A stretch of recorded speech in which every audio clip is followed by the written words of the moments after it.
As Governor John Bel Edwards gets ready to leave office in less than 2 weeks, he's issued commutations for more than 50 inmates with the help of the Louisiana Board of Pardons and Committee on Parole. Capitol correspondent Chris Rosado has been looking into the reasoning behind all of this. Chris. All right, Chris Rosado for us tonight. Thank you. While others across the country deal with snow and ice, it's a quiet night here in the capital region, but we could see our fair share of below freezing temperatures by the end of the week.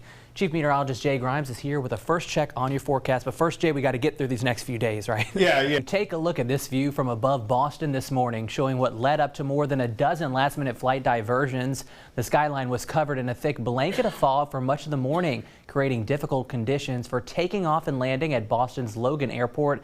Instead, the flights headed to Boston diverted to other airports like Hartford, Philadelphia, LaGuardia, and JFK. At this hour, Boston is still dealing with dozens of delays. And they're not alone, as you can see behind me. FlightAware's misery map shows more than 600 delays across the country. A winter storm is leaving some treacherous travel conditions, forcing some states to ground flights and shut down major interstates. Jen Sullivan has the very latest.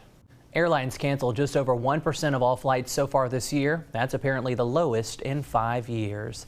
Times Square is getting a makeover ahead of the new year. The numerals for 2024 arrived after their cross-country road trip from California. Crews installed them at the center of Times Square ahead of the ball drop on New Year's Eve. They weigh more than 1,000 pounds and are made up of almost 600 light bulbs. The numbers will be on display until Friday for photo ops, of course. After that, they're headed to the top of One Times Square, where they will light up at midnight on New Year's Eve.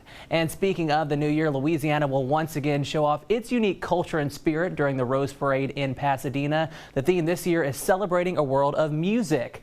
Folks with the Louisiana Office of Tourism say Louisiana is a perfect fit for the theme of music because it's a part of our culture. The Mardi Gras inspired float is covered in purple, green, and gold with a massive jester and second line inspired umbrellas. And in true Louisiana fashion, Zydeco musician Sean Arnawan will be performing along with Cajun fiddler Amanda Shaw and legendary guitarist James Burton. Here's something you can do to help our local parks and get your old Christmas tree out of the house. BREC officials are collecting real Christmas trees so they can recycle and use them for other projects across the city. You can drop them off at 6 different locations from Zachary to Highland Road Community Park. BREC officials say they'll use mulch made from the Christmas trees to protect larger trees in our parks. Well, it is the season of shopping, but a record number of people decided to skip the lines at the mall. We'll be right back with a closer look at that. If you traded the shopping cart for your smartphone this Christmas, you're not alone. Forbes magazine says we saw more than $6.3 trillion in online sales. Molly Martinez has the details. Some retailers are trying to get you to think twice about returning any gifts you don't want. The logistics company Happy Returns is reporting that more than 80% of retailers are charging a fee to make a return. Most companies decided to add the fees because returns hurt their profits. Typically, companies had to cover the cost of shipping and then mark down the returned items.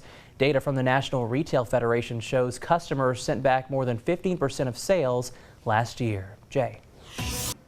It seems some of the decisions you make now could increase your risk for young onset dementia. Although researchers believe early dementia is passed down through genetics, a new study by JAMA Neurology shows your lifestyle could trigger the symptoms sooner. Some risk factors include social isolation, hearing loss, and low vitamin D. Socioeconomic status and the ability to get a higher education also seem to be a factor.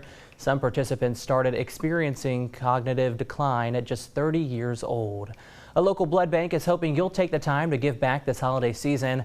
LifeShare Blood Center wants to thank their donors this week by offering gift cards to anyone who donates between now and January 3rd. LifeShare says blood supply and donors tend to drop during the winter months. Officials say there are simply less opportunities to collect blood due to school and business closures and an uptick in cold and flu cases. You can find a participating location at the website there on your screen. We also have a link to that page waiting for you on our website.